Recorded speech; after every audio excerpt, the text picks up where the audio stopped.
Hey there, folks. Happy Friday. Hope you've all had a really nice week. My week was pretty good. I got to go hiking in the brutally hot summer Vegas heat. I think it reached maybe 105, and I didn't melt into a puddle, so I can consider it a complete success. We had a lot of fun, and like I said, nobody died, so it was a good time. Today, I kind of just felt like making a video describing the integral. And the reason why I wanted to do this is because it is generally understood to be the one topic that connects Calculus 1 and Calculus 2 together. It's typically the last thing you'll learn in Calculus 1, and it's oftentimes, I think all the time, it's going to be the first thing you cover in Calc 2. It's going to be just a review of the integral stuff you learned in Calc 1. And I'm actually teaching my own Calculus 2 class this term independently, which is kind of new for me. I've never done anything like this before. So it's kind of, it falls on me to create the curriculum and to create just a general syllabus of what I think the material should be, some time frames, the length of the course. So it's going to be a 16-week course. This is Calculus 2. It's going to be 16 weeks.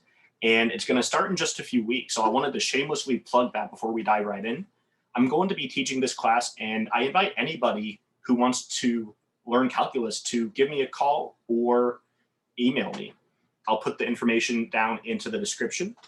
And yeah, I'm definitely, if you're interested in taking Calculus 2, if you have some background with Calculus 1, if you know derivatives pretty well, then I highly invite you to at least audit my class.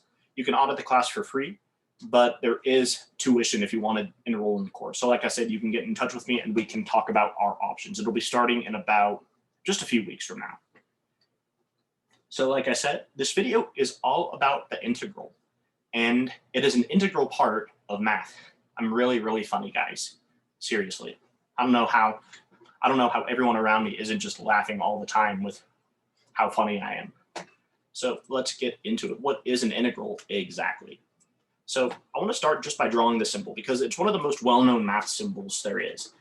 I mean, even if you haven't gotten very far in math, you'll see this thing and you'll be able to recognize, hey, that's a math symbol. I've seen that before. I know it has something to do with math. And you are correct. So this is generally considered to be maybe the second or the third main idea of calculus. Some people consider derivatives and integrals to be the two main ideas. Other people, myself included, consider limits, derivatives, integrals, and then infinite series to be the four main components that make up introductory calculus. So this is, needless to say, a pretty big deal. So this video assumes that you have a really good understanding of limits and derivatives. If not, then I highly, highly recommend you go back and check my videos on limits and derivatives because integrals build on those things a ton. So it's really, really crucial that you understand limits and derivatives really well before you dive into integrals. So this symbol means we're taking the integral of some function. So we can take the integral of a function in the same way that we take the derivative of a function. We know from calculus that to take the derivative of some function, my computer is being laggy today. Taking the derivative of some function looks like this notation-wise.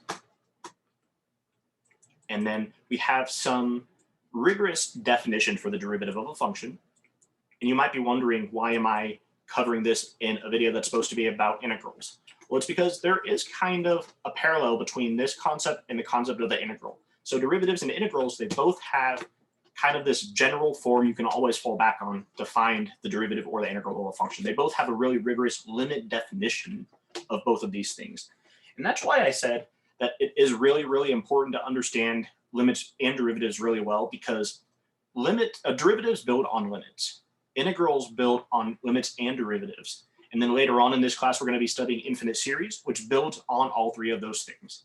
So this is the limit definition of the derivative, just as a reminder. So we're taking the limit as delta x approaches 0, and we have f of x plus delta x, a lot of symbols in calculus, minus f of x, all divided by delta x. And remember that all this really means is that we're taking a secant line, we're bringing points closer and closer and closer together until they overlap. So under normal circumstances, what we have is a secant line, but when the points eventually do overlap and delta x effectively becomes 0, it's no longer a secant line, but it is a tangent line. It is going to be the exact rate of change of the curve at that particular instance of x. So this is the limit definition of the derivative. I want to just rigorously define the limit definition of the integral of a function. But before we even go into that, let's talk about where some of the modern notation comes from. And of course, I use the term modern loosely. It is pretty old. Calculus was it was invented concurrently by two different mathematicians, Isaac Newton and Gottfried Leibniz. They both argued and squabbled about it for many, many years.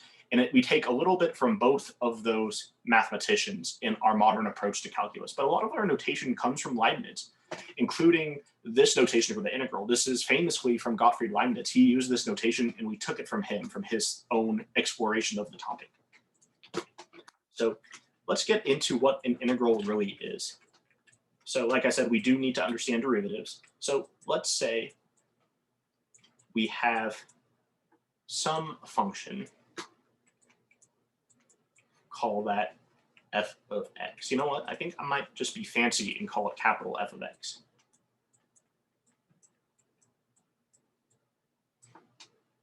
Let's say we know what this function is, but we don't know the function we took the derivative of to get that. So in other words, we know dy dx, but we don't know y. We have the derivative, but not the original function.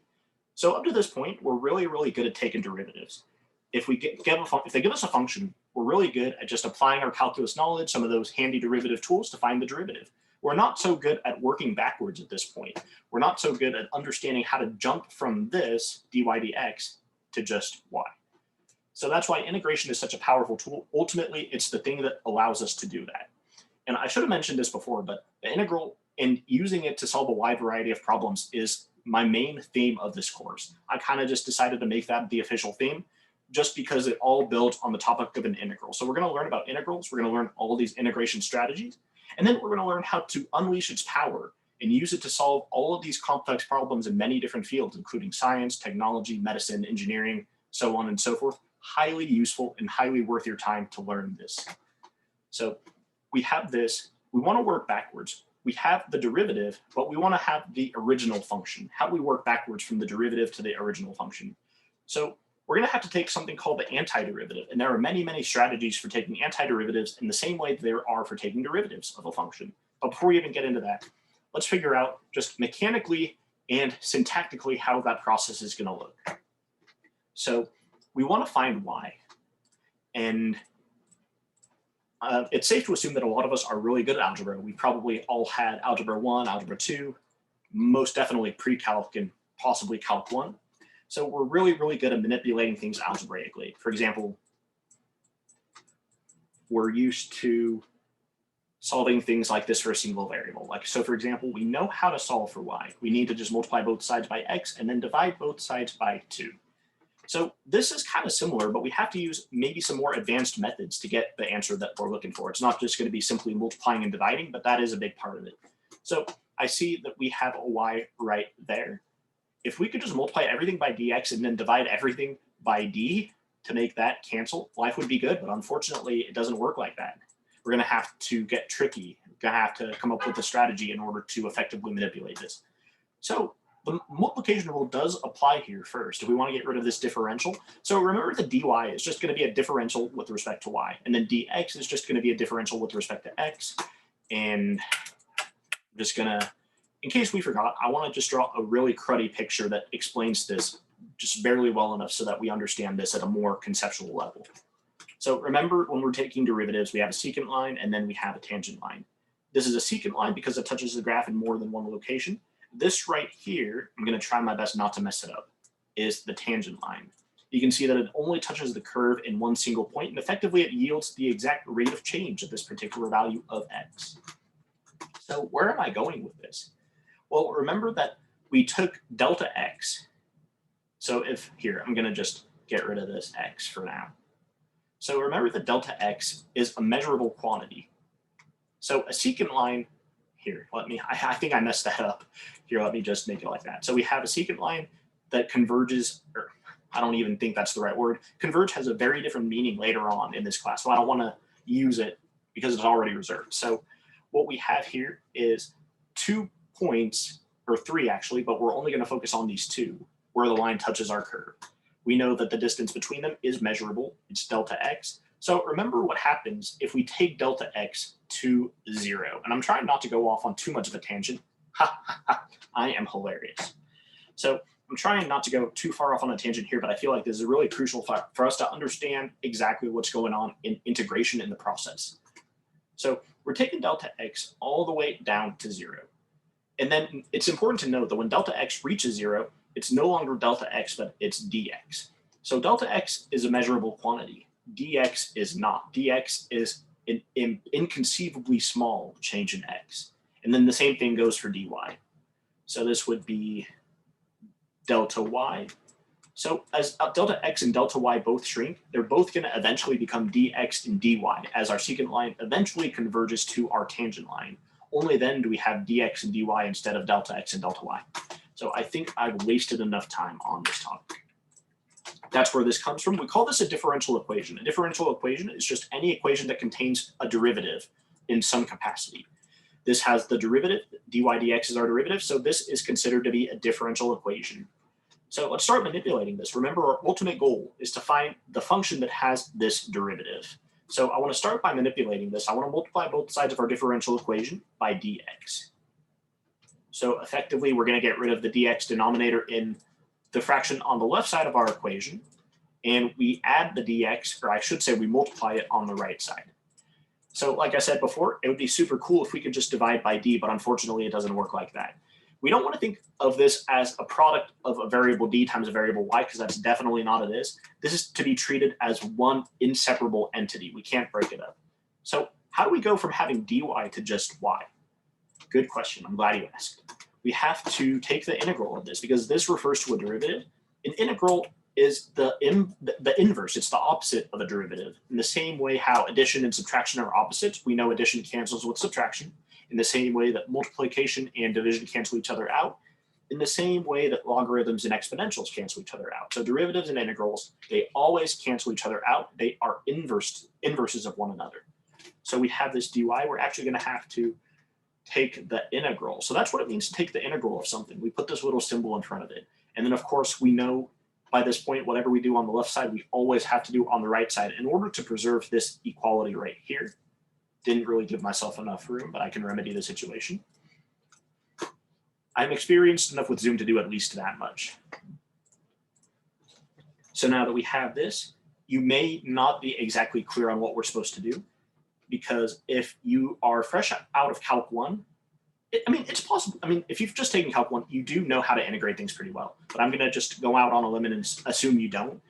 That way you will have the information and you'll have the understanding of why this is the way it is, just in case you may not have seen this for a long time, or maybe you're completely new to integration. So this is the opposite of the derivative of a function. And then this is something important to note. We're always going to have a differential when we have an integral. So it's always good to think about this as kind of like a sentence. So a sentence always starts with a capital letter. A sentence always ends with a period. And then an integral is kind of like that too. An integral always starts with this symbol, this elongated s, comes from the Latin word summa for sum, because we're summing up a bunch of different things in this, and we'll get into all that, what it means a bit later, but that's what this symbol means. It's just a really stretched out s. It means we are integrating a function, and then this differential is kind of like the period at the end of the sentence. The sentence always starts with a capital letter, always ends in a period. Integral always starts with a symbol, and then it always ends with this differential, dx. You can have a differential in other variables, but in this class, we're mainly just going to be concerning ourselves with this dx differential. This is by far the most commonly used convention in this case. So this is just one of those things you're going to want to have to remember. But whenever we integrate just a single differential like this, we get the variable itself as a result. So this entire thing is equivalent to just y. So we set out to find the function that has this derivative. And I know we don't have a general function. This is just kind of an abstraction we're using for now to understand this concept. But in a general sense, this is how you would find it. You just manipulate the equation algebraically first, and then using the integral to find y. So we had the derivative of y, and now we have just simply y. And that's where this common notation comes from. This is how you integrate a function. And then I understand this has no meaning whatsoever if you don't understand what an integral is and what it exactly does to a function. But I wanted to just kind of set this groundwork and lay it out in front of us as kind of a roadmap so we know what we're getting into. So now that we know where the notation comes from and what it means to actually manipulate something using an integral, I think we should just dive into conceptually what it means to integrate a function. So I wanted to start by rigorously defining the definite integral. And the reason why I want to do that is because it'll help us understand exactly why it's such a useful tool. Up until now, we have no idea what it does. We just know it's that fancy looking symbol, looks all prestigious. Hey, I know upper level math, I know what this symbol means. But we really want to understand what it does and how to properly use it because, like I said before, it is a really, really super powerful tool in many different areas of the world, in math and science and so on and so forth. So let's just get into the rigorous definition of what a definite integral is. And I know I just kind of threw the word definite at you. We'll get into that as well. So we have our integral of a function. This means we're integrating a function. And then we have limits of integration, endpoints. We'll get into that pretty soon. This is rigorously defined as being the limit as, nope, kind of going on autopilot there. Limit as n approaches infinity of some kind of sum starting from I equals 1 up to n of f of c sub I times delta x. And I'm really kind of OCD about my handwriting. You might see me erase things and redraw. That's because of my own OCD tendencies. So it's a really big, really scary looking thing. So the best thing we want to do, I think the best way to understand this is with a picture. Kind of like when I teach derivatives for the first time, I use a picture of a graph and I use that graph to help a student conceptualize and understand what's happening when the secant line approaches the tangent line. And suddenly the equation itself starts to make sense when they have a picture to help. So this is just some generic function. It's kind of like a parabola, but we're not concerned with what exactly it is. So let's say we want to find the area under the curve. Why do we want to do that?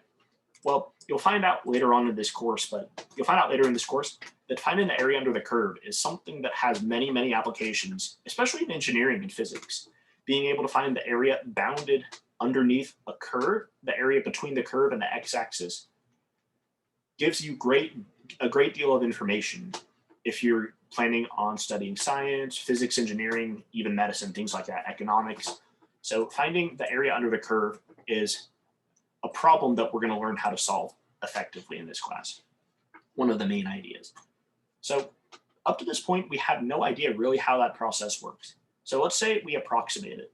I'm going to do a really, really crappy job with my approximation. Let's say I divide it up maybe into 4 different rectangles. And I'm only going to go high as the function itself. So it's important to note that I'm only going to increase this height until we reach the lowest possible function value. So same thing for this next one. Stop right there because that's where we first touch the curve. And then I know I said 4, but I'm a horrible pathological liar, so get used to it. This one, it's going to go all the way up to this minimum function height. And then same thing with this one, and then same thing with our very last 5th rectangle. It's actually going to do something kind of like that. So it's a good area, right? No, it's pretty bad. It's really, really horrible. We have all of this area right here that's going unaccounted for. This generates such a large margin of error that if you're a civil engineer building a bridge, you would probably kill a lot of people if this was the paradigm that you're going off of. So we want to find a better way to find the area because this is pretty bad, if I say so myself. So let's think about a way to get a better depiction of the area. So that way we don't kill people in this bridge that we're building. What if we were to use smaller rectangles? What if instead of 5 rectangles, what if we maybe made it into, I don't know, 10? So let's see how this thing would work if we use 10 rectangles instead of 5. See if we get a better depiction of our area in that case. So I'm going to just divide each of these subdivisions in half. So we're going to have twice as many rectangles. And I'm going to apply the same rule where we only go as high as the minimum function height. We're not going to exceed that point right there. And then the same thing is going to apply with our next one right there. And then we have this one, and then that goes right there. And then we're going to have one more. So maybe I lied. Maybe we don't have 10. I just want to make sure. 1, 2, 3, 4, 5, 6, 7, 8, 9, 10. Yep, we do indeed have 10. So it's a little bit better, but still not nearly good enough. We still have this huge margin of error that's being this huge margin of error, and a lot of this area is going unaccounted for. So what if we were to double the number of rectangles yet again? Let's see what that would look like. You're about to witness my epic drawing skills. Clearly, I went to art school for this.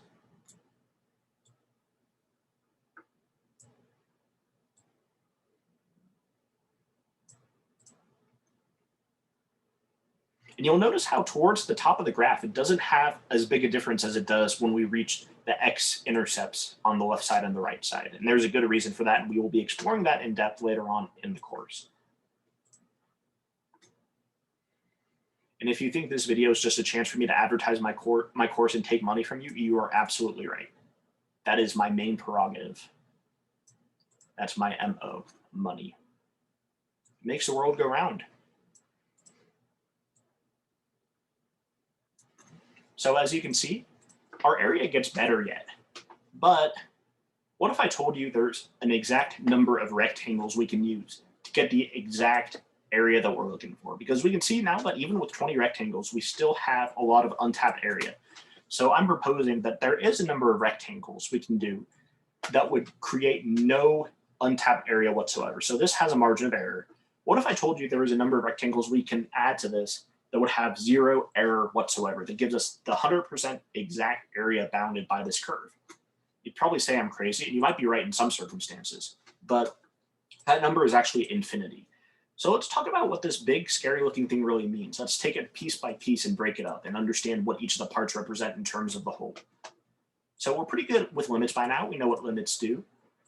So let's talk about what this n is real quick. N is just going to be a number of rectangles. So remember, we started with 5, and then we had 10, and then we had 20 rectangles. So we're taking n to be infinity. We're going to keep adding more and more rectangles. They're going to get skinnier and skinnier, and eventually we're going to have an infinite number of rectangles. So they're going to resemble more like lines than anything else. And it might look something kind of like this. They're going to get infinitesimally small. I always have trouble saying that word. Infinitesimally small, such that we're able to get exactly the area that we're looking for. And it's a really, really nice and really, really powerful tool, and it works super well. So that's what this first limit statement is telling us. We're taking the number of rectangles to infinity. We're going to be adding up an infinite number of rectangles. So next we have this thing. This is a capital Greek letter called sigma. And it's always just good to be in the habit that whenever you see this in a mathematical context, it means we're adding a bunch of things together. This just means the sum of whatever appears to the right. We're just going to be adding together this, whatever happens to be on the right side of it, starting with this index, ending with this index. So I highly recommend you go back and review sequences and series from pre-calc if you don't really remember this, because this is crucially important, especially when we get to infinite sequences and infinite series. You're definitely going to want to understand this concept 100% before getting to that point. So it means we're adding together a bunch of things. What are we adding together exactly, though? We're adding together whatever this happens to be. So let's talk about what this is in the box. So this is actually the area of a rectangle. So what I want to do now is I want to draw what I call a representative rectangle. It's nothing specific. It's just a general rectangle to help us understand the situation. So this is going to be my rectangle. How do we find the area of this rectangle? Who cares? Why do we want to? Well, because if we can find the area of this rectangle, we can find the area of a really, really skinny rectangle. And when we can find the area of a really, really skinny rectangle, we can find the area of the entire thing. So we're going to want to understand how to calculate the area of one rectangle and effectively take the width so that it reaches 0. And that way we'll be able to find the area bounded by the curve and the x-axis. So let's talk about how to find this area. I'm going to use capital A in this case for area. You know what? Actually, I'm always paranoid about using things for more than one purpose. We already have a capital A right there, so maybe that's not the best idea. You know what? Leave it like that. We don't even need an identifier. So how do we find the area of this thing? So remember from geometry that the area of a rectangle is just going to be base times height. I don't know why I drew that. We don't need that. So in this case, let's see if we can identify the base of this rectangle and then the height of this rectangle. So the base is going to be delta x. And then what about the height? So remember what I said earlier about drawing the rectangle and then knowing where to stop. So I feel like being whimsical and using another color. So how do we know how high to make this rectangle? Well, remember, we only bring it as high as the lowest function height it can reach. So in the case of this new rectangle I drew, we stop right there because it reaches a minimum function height there and we cannot exceed that. So same thing applies to the blue rectangle. Same thing applies to every single rectangle we've drawn in this interval. We only go as high as the minimum function height will allow. But then we want to rigorously define what that is in order to find the height, because we have the base already, we just need the height. And this is what will help us get that height. So the coordinates at this point, if we just call this a generic x right there. So the coordinates at this point would have an x coordinate of just x, and then the y coordinate would be, actually, you know what? For purposes of this demonstration, I don't want to use x, I actually just want to do c sub I, because that's what we have here. Now, I'm not sure why it's c sub I. I don't know why the math gods decided that this is the convention to use, but I'm just going to roll with it and not question it. So the x coordinate is c sub I. And then the y coordinate, we plug in an x value, we get a y value. So that would be f of c sub I for the y value, for the return of the function. So c sub I is the argument of the function. F of c sub I is the return of the argument of that function, of f of x. So that's where this really comes from. So this right here, let me change colors. This is the area of one rectangle. This right here is the base, delta x is the base, and then we just found out that f of c sub I is the height. So this is just the area of one single rectangle. So let's go over the entire thing. So we're taking the number of rectangles towards infinity. We're cramming an infinite number of skinny rectangles in this interval until eventually we have an infinite number. We're adding together all of the area. So we're adding the area of the first skinny rectangle, and then the second, and then the third, and then the fourth, and then eventually we're going to add together an infinite number of skinny rectangles to produce our area. So that's one main reason why integrals are such a powerful tool, and that's another reason why I decided to make using integration as a powerful tool to solve a wide range of problems the main theme of this course. That's what I decided the theme to be. It's all kind of predicated on this topic. So let's talk about what it means to compute an integral in a similar fashion as to what we do with derivatives. So remember, with derivatives, we have all these unique rules that help us differentiate a function. We have the product rule, chain rule, quotient rule, so on and so forth. Integrals are no different. They have some similar rules, but then they have some rules that tend to be much, much more complicated and sometimes a lot more frustrating than the derivative rules. So derivatives tend to be pretty simple. You can take the derivative of anything. It is not hard just to jump into a function and understand exactly what rule you have to use. It's not like that for integrals. For some integrals, you have to be really, really strategic in deciding which strategies to use. Sometimes you're going to sit there for a really long time trying all these different methods, and sometimes you may not even find it. There are some things you can't take the integral of. For example, this is a classic function that is not able to be integrated, so e to the x squared. If you try to integrate this using a calculator, they give you something called an error function of x. And I don't want to get too much into it, but really what that is, it is something that's used a lot in statistics. So I don't know how far you've gotten in statistics, but statistics deals with probabilities in a concrete sense and in a bit of an abstract sense. So we know that in probability, we have a mean, which tends to be the most distributed value. And then we have a standard deviation. We might have a few of those standard deviations. And we actually use integrals to find the area underneath a probability curve. And the reason why we want to do that is because it'll tell us the probability that a certain value is within a range of values. So for example, if we have an endpoint right here, call that A, and then another endpoint right there, call that B. And we want to find the probability that our variable falls within A and B. We want to take the integral. We want to find the area under the curve. And this is really common in theory of statistics, theory of probability, combinatorics. We have to take the bounded area going from A to B. We have to use the integral to find the area bounded from the curve between these 2 points to find the probability that our randomly chosen variable is within here and not here, not here either. So that's why it's such a useful tool.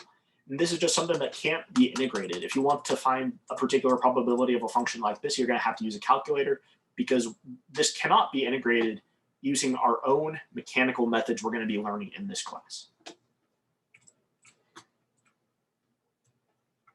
So let's talk about how to integrate a function. But before we even do that, let's talk about two unifying things in math that connect derivatives and integrals together. They are called the two fundamental theorems of calculus. Let's see if I can type it.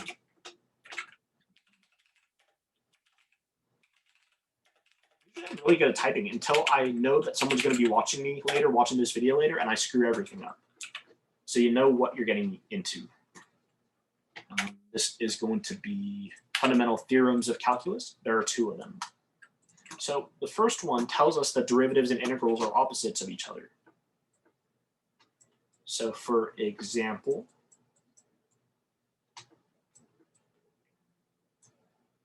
we have an integral going from 0 to x of our function.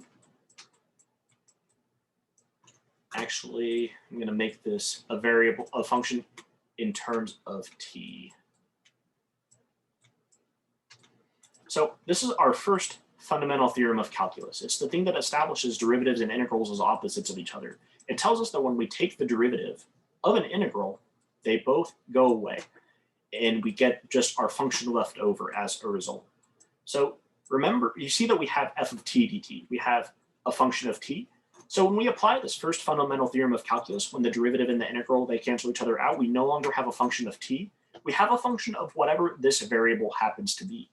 So we no longer have f of t dt. We have just f of x. So that's all it really is. It's the thing that establishes the relationship between derivatives and integrals. It's the thing that tells us that they are indeed opposites of each other, and that they indeed cancel each other out. And then we have the second fundamental theorem of calculus. Now, this is the one that establishes that an integral is the thing that tells us the area under a curve. So we have integral of some function going from a to b, lowercase f of x dx equals, and we're going to get into this a little bit later, so don't be afraid if you don't know what any of this means. We will cover all of it in detail, either in this video or later on in Calc 2.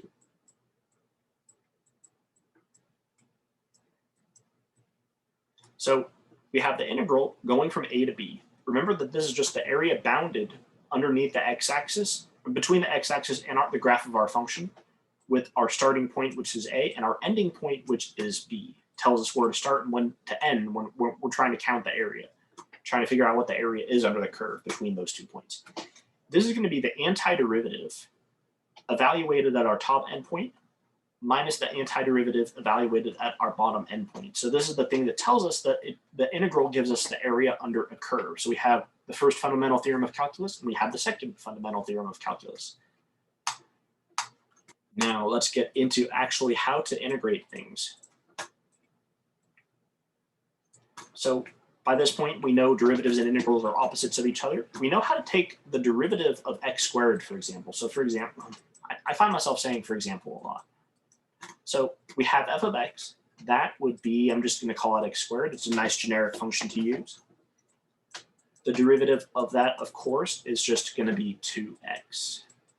2x is the derivative. But what happens if we go backwards?